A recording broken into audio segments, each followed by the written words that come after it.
My mom would be at all my sporting events. Let's say I was playing football, okay? My mother would be on the sidelines, and if the play on the field started going one way, my mother would run along like, Mark, get him, get him. I'd be like, oh my gosh. I'd get in the huddle with the other guys. They go, Mark, is that your mother? I go, no, I never saw her before in my life. See, the greatest gift my mother ever gave me, she believed in me. I have overdosed on drugs on 3 occasions where I should have been dead. But I believe I was kept here for a reason. You show me your friends, I will show you your future. How do I know this? I hung out with losers, and I became the biggest loser of them all because I gave up everything I dreamt about as a little boy because of who I chose to surround myself with. My friends would drive me home at 2, 3, 4 in the morning. We'd be drunk and high, laughing in the car. We'd pull up in front of my house in New York. They go, Mark, the light's on. I go, oh man, my mother's up. See, my mom wouldn't go to bed until she knew her son was still alive.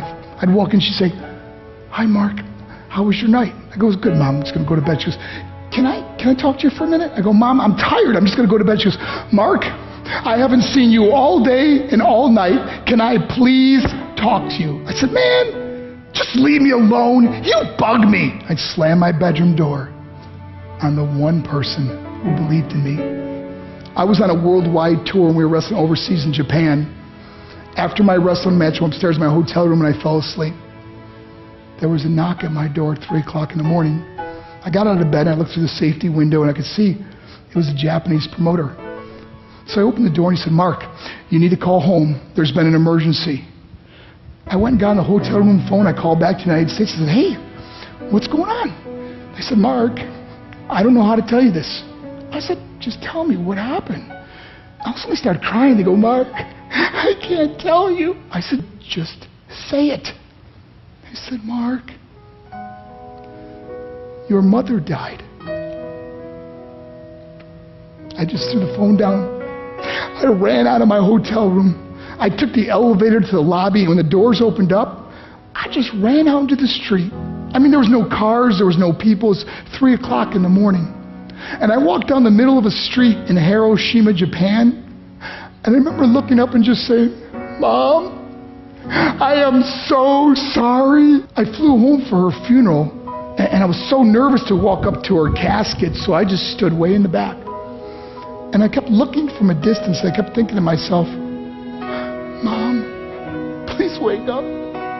Please get up. And then I finally got the nerve to walk up to her. And as I got closer, I could see my mom for the first time. I mean, she was so beautiful. She was dressed in white. I mean, she looked like an angel. And I just stood over her and I said, Mom, you are my hero. Everything I am, everything I hope to be was because of you. You loved me so much, you gave me a life. You're the only one that ever believed in me. How did it repay her? By getting drunk, by getting high, by getting stupid, by hanging out with losers? For what? All she ever wanted to do was talk to me. I wish I could talk to you now, Mom. I wish you could see what I'm doing. Why couldn't I have been a better son? We are defined by our choices. But if you surround yourself with people involved in drugs and alcohol and pills, it's a dead end. I'm not here to preach to you. I'm here to tell you I lived that life. It leads to broken hearts, broken relationships, broken dreams, and death. For what? To get high? If you have a mother or a father, when you go home, tell them how much you love them. See, my whole life was about being rich and famous. I had to be a millionaire. I had to win the race.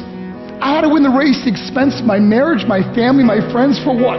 To be all alone in the world? I learned what is truly important, and that is how precious this gift of life is, and our families, and how quickly it can be taken away.